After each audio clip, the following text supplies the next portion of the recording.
Bismillahirrahmanirrahim. Assalamualaikum warahmatullahi wabarakatuh. Alhamdulillahi wahdah.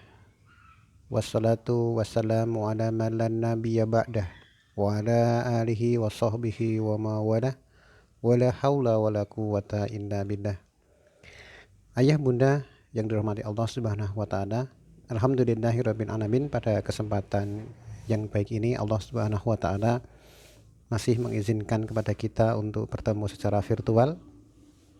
Semoga pertemuan kita ini dalam rangka menuntut ilmu syar'i, dalam rangka menambah ilmu mendidik anak untuk kita semua, menjadi satu pemberat amal, menjadi satu pemberat timbangan amal di hadapan Allah Subhanahu wa taala kelak. Amin ya rabbal alamin. Ayah bunda yang dimuliakan Allah Subhanahu wa taala, setidaknya ada 3 ayat yang menjadi pondasi kita dalam membina keluarga, terkhusus untuk menunaikan amanah dari Allah Subhanahu wa taala mendidik anak-anak kita. 3 ayat itu tercantum di dalam surat Al-Furqan ayat 74. Kemudian ada di dalam surat At-Tahrim ayat 6, dan yang terakhir ada di surat At-Tur ayat 21. Allah Subhanahu wa taala berfirman di dalam surat Al-Furqan ayat 74, A'udzubillahi minasyaitonir rajim. Walladzina yaquluna rabbana hab lana min azwajina wa dzurriyyatina qurrata a'yun waj'alna lil muttaqina imama. Dan orang-orang yang berkata, ya Tuhan kami, ya Rabb kami, anugerahkanlah kepada kami istri-istri kami dan keturunan kami sebagai penyenang hati kami, dan jadikanlah kami imam bagi orang-orang yang bertakwa. Itu ayat yang pertama, ayah bunda yang dirahmati Allah Subhanahu wa taala. Di dalam ayat ini ada satu doa yang senantiasa kita ucapkan kepada Allah Subhanahu wa taala, yaitu permohonan kita diberikan pasangan yang menyenangkan hati, yang menyejukkan mata.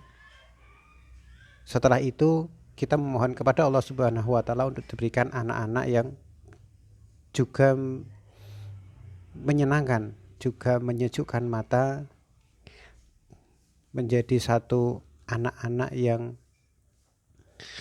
indah dipandang dari sisi akhlaknya. Hal itu karena ketika kita memaknai bahwa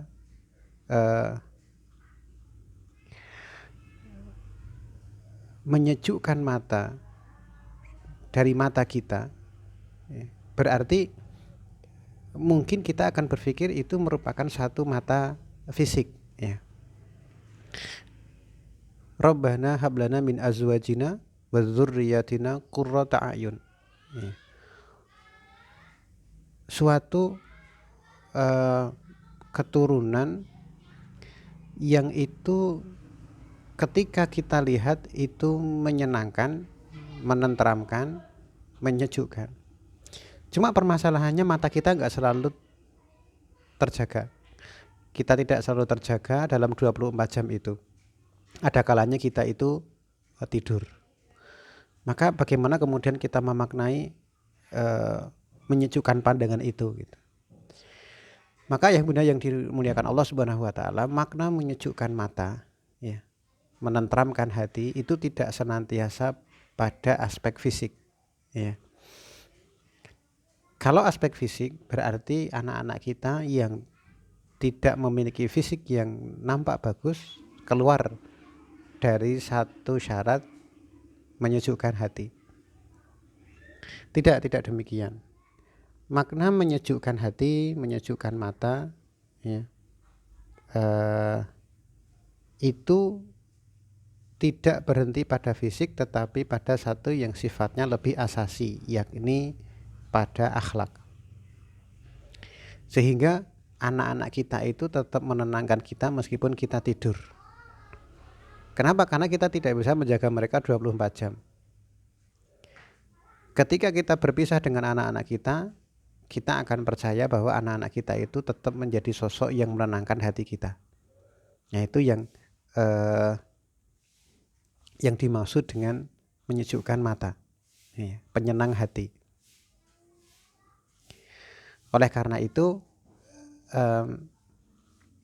ukuran menyenangkan hati itu bukan pada piala yang mereka dapat, bukan pada tampan dan cantiknya mereka, tetapi pada bagaimana mereka itu mewujudkan kehidupan Islami dalam kehidupan mereka. Itu yang menjadi satu tolak ukur menyejukkan hati, ya, menyejukkan mata. Kemudian yang kedua tidak hanya itu, ya. Wa ja'alna lil muttaqina imama. Tidak hanya orang bertakwa, tetapi menjadi imam dari orang-orang bertakwa itu. Ketika ada satu kalimat imam dari yang lain, berarti tidak sendiri. Itu menunjukkan bahwa di dalam satu kelompok masyarakat, anak-anak kita itu menjadi satu imam bagi yang lainnya. Otomatis ada dua yang harus kita siapkan. Yang pertama adalah keluarga kita, yang kedua masyarakat tempat mereka tinggal. Lalu di masyarakat itu mereka menjadi satu pionir, satu imam dalam kebaikan. Ringkasnya, mereka akan menjadi teladan bagi anggota masyarakat yang lainnya dalam pola hidup Islami. Jadi bukan di belakang yang mengikuti, tetapi mereka menjadi sosok yang diikuti oleh anggota masyarakat yang lainnya. Nah, itu satu cita-cita dalam keluarga kita. Pertama, dari sisi urutan, ya. Pertama, kita mohon diberikan istri-istri dulu, yang itu menyejukkan. Karena istri-istri kita itu merupakan satu cerminan dari dalam diri kita, maka tentu kita harus mensolehkan diri kita dulu. Oleh karena itu, untuk memperoleh istri yang baik bagi suami, tentu kita menjadi suami yang baik. Di situ juga kita dapat mengambil pelajaran bahwa untuk mendapatkan anak yang baik, orang tua baik dulu. Jika di situ disebut istri, yang mencari istri adalah suami, maka bapaklah yang kemudian menjadi sosok yang paling bertanggung jawab di situ. Karena yang di situ berdoa adalah bapak. Anugerahkan kepada kami istri-istri. Maka ketika seorang bapak berdoa, calon suami berdoa, maka dia soleh dulu, baik dulu. Baru kemudian dia boleh mohon diberikan istri yang baik. Setelah mendapatkan istri yang baik, maka dia mohon agar mendapatkan anak yang baik. Nah, baik itu dalam kacamata ayat ini adalah baik dari sisi akhlak, dari sisi perilaku yang diatur oleh Al-Quran. Lalu yang kedua, ketika sudah selesai urusan di dalam keluarga, artinya kita fokus memperbaiki keluarga, maka kita tidak boleh lupa bahwa kita juga bercita-cita agar anak-anak kita juga menjadi imam bagi orang-orang yang bertakwa.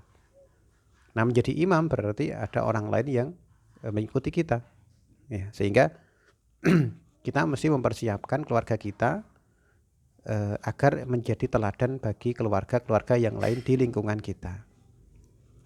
Nah, itu ayat yang pertama, ayah bunda yang dimuliakan Allah Subhanahu wa taala, yang menjadi kompas bagi kita dalam mendidik anak-anak kita.